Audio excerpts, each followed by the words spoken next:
Bonjour mes chers élèves. Cette vidéo est adressée aux élèves de la deuxième année du collège Parcours International et particulièrement la deuxième PIC 1 et la deuxième PIC 2. Donc, on va entamer un nouveau chapitre sur les lentilles minces. Et on va commencer par une activité documentaire, c'est-à-dire on va voir quelques photos. La première photo, c'est des lunettes. La deuxième, c'est un microscope, une loupe, une caméra, un télescope et une lentille. Alors, si je vous pose une question, quel est le facteur commun ou bien l'élément commun entre tous ces photos? Ben, la réponse c'est la lentille. Très bien.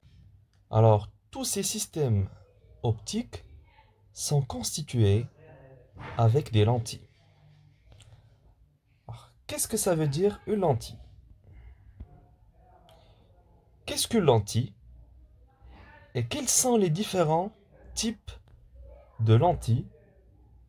Quelles sont les caractéristiques et les propriétés d'une lentille mince convergente? Comment obtenir avec une lentille convergente une image nette d'un objet? Donc, on va essayer tout au long de ce cours de répondre à ces questions. Alors, la photo, c'est un ensemble de lentilles. Alors, les types de lentilles. Il existe deux sortes de lentilles, lentille convergente et lentille divergente. Lentille convergente. Alors, qu'est-ce que ça veut dire une lentille convergente? Alors, on a des photos, ce sont des lentilles convergentes. Donc, qu'est-ce que vous remarquez? Les types de lentilles. Définition. Alors, on va revenir vers la définition de la lentille. Une lentille est formée d'une matière transparente, verre ou plastique, rigide, c'est-à-dire solide, délimitée par deux faces lisses, dont l'une au moins est sphérique. L'épaisseur au centre de la lentille est différente de celle au bord. Les lentilles sont présentes dans les appareils d'optique, par exemple une caméra. Les plus courantes comme les lunettes astronomiques, les microscopes, les objectifs d'appareils photo, les jumelles et la loupe, etc. Les lentilles convergentes sont plus minces à leur extrémité qu'en leur centre. C'est-à-dire une lentille convergente a les bords minces et un centre épais. Ici, c'est celle qui est plus épaisse au centre et bords minces.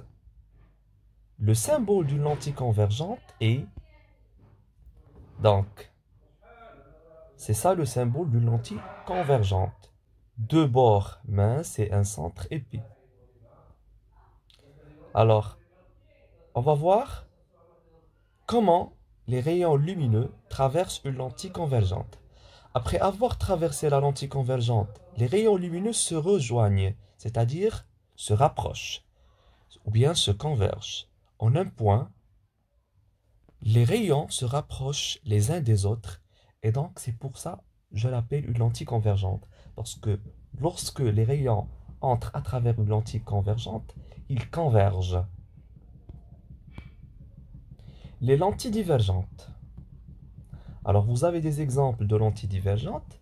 Vous pouvez remarquer que les bords d'une lentille divergente sont épais et le centre est mince.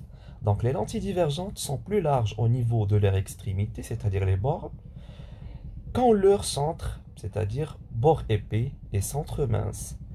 Le symbole d'une lentille divergente est... Donc vous avez le symbole d'une lentille divergente. Après avoir traversé la lentille divergente, les rayons lumineux s'écartent, c'est-à-dire divergent, et d'où le nom divergente, c'est-à-dire lorsque les rayons lumineux traversent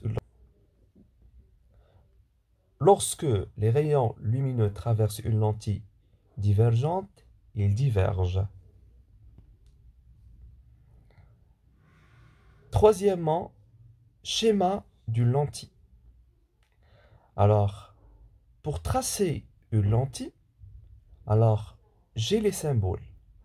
Par exemple, si j'ai une lentille convergente, alors vous avez le symbole de lentille convergente et la lentille possède, c'est ce qu'on appelle un centre optique. C'est le centre de symétrie de la lentille. Alors, que ça soit pour une lentille convergente ou pour une lentille divergente. Et la lentille possède un axe optique. C'est la droite passant par le centre optique et perpendiculaire au plan de la lentille. Alors, comme le montre la figure en haut. Troisièmement, les propriétés des lentilles convergentes. Petit 1, foyer principal image. Alors, vous avez deux foyers. F', c'est le foyer image, c'est-à-dire le point d'intersection des rayons lumineux. Et vous avez F' foyer objet, symétrie de F' par rapport au centre optique. Alors, généralement, le foyer image, on le symbolise par F', mais le foyer objet par F. Vous rectifiez. C'est pas F', c'est F. Donc, c'est quoi le foyer objet? F, c'est la symétrie de F par rapport au centre optique, tout simplement. On va voir un exemple. Donc, vous avez une lentille convergente. Alors, on a deux rayons. Les rayons traversent la lentille convergente. Après, ils convergent en un point d'intersection appelé F'. Bien sûr, c'est le foyer image. Alors, si je veux la symétrie de F' par rapport au centre O, c'est ce qui me donne F. Et bien, F, c'est le foyer objet. La distance focale, c'est la distance entre le centre optique O et le foyer image F', qu'on la note par petit f. Son unité est le mètre. Donc on peut écrire f est égal à OF'. Et puisque f, c'est l'image de f' par rapport au centre optique, c'est-à-dire O, donc on peut écrire d'une façon générale, f est égal à OF est égal à OF'. Observation et conclusion. On dit que la lentille L1 est plus convergente que la lentille L2. Donc, dans ce cas, pour comparer la convergence des lentilles, on va utiliser une grandeur physique qu'on va appeler la vergence. Alors, qu'est-ce que ça veut dire une vergence? Tout simplement, c'est l'inverse de la distance focale. Donc, la vergence, on la note C. Et elle est exprimée en mètre moins 1. Pourquoi? Parce qu'on exprime la distance focale en mètres. Et donc, C est égal à 1 sur F, c'est-à-dire l'inverse de la distance focale. Et puisque la distance focale est en mètres, donc 1 sur le mètre, c'est le mètre moins 1. Le mètre moins 1, c'est ce qu'on appelle en physique. Alors, au lieu d'écrire mètre moins 1, on écrit dioptrie, noté par le symbole que vous avez. Donc, bien sûr, si C est égal à 1 sur F, ben F, c'est 1 sur C. La vergence C. Expérience. On utilise deux lentilles L1 et L2. Donc, vous avez deux lentilles, L1 et L2. Bien sûr, deux lentilles convergentes. Et si on veut comparer les deux lentilles, bien sûr, on peut, bien sûr, voir très bien que la lentille L1 est plus convergente que la lentille L2. Pourquoi? Parce que la distance focale O1 f1' est inférieur à la distance focale O2 f2'. Et donc, la lentille L1 est plus convergente que la lentille L2. Les rayons lumineux à travers une lentille convergente. Donc, vous avez ici une lentille, bien sûr, convergente. C'est un autre cas. Donc, vous pouvez remarquer que le rayon qui passe par le centre ne se dévie pas. Et donc, pour une lentille, quelle que soit convergente, soit divergente, si le rayon passe par le centre, le rayon ne se dévie pas. C'est-à-dire, il ne change pas sa direction. C'est une règle. Très bien. Les autres rayons, soit ils convergent, soit ils divergent, ça dépend du type de la lentille, mais le rayon qui passe par le centre ne se dévie pas. Donc, vous avez une lentille convergente aussi. Les rayons convergent en un point F', appelé foyer image, et vous avez F, le foyer objet, et vous avez O, le centre optique de la lentille. Dans ce cas, on a une lentille convergente aussi. Donc, vous avez les trois cas. Tout rayon passant par le centre optique d'une lentille notée O n'est pas dévié.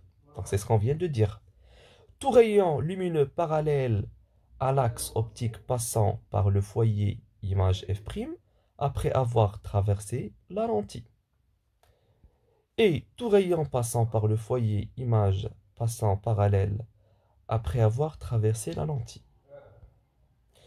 Exercice d'application. Alors, parmi les lentilles représentées ci-dessous, celles qui sont convergentes de celles qui sont divergentes, justifiez votre réponse. C'est-à-dire, vous devrez distinguer ou bien classifier les lentilles. Alors, pour la lentille A, on a deux bords minces et un centre épais. Donc, c'est une lentille convergente. B, on a deux bords épais et un centre mince. Donc, c'est une lentille divergente. C, deux bords minces et un centre épais, lentille convergente. Et D, deux bords épais et un centre mince, une lentille divergente. Exercice d'application 2. Quelle est la lentille la plus convergente? Donc, on a la distance focale O1 f'1 est inférieure à O2 f'2. Et donc, la lentille L1 est plus convergente que la lentille L2. Exercice d'application 3. Alors, avant de passer à l'exercice d'application 3, j'aimerais bien faire une remarque.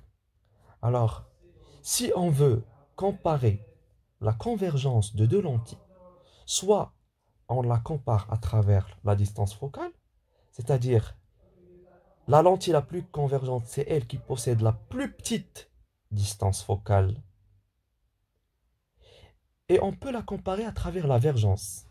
Puisque la vergence, c'est l'inverse de la distance focale, donc la lentille la plus convergente, c'est elle qui possède la plus grande vergence. Exercice d'application 3.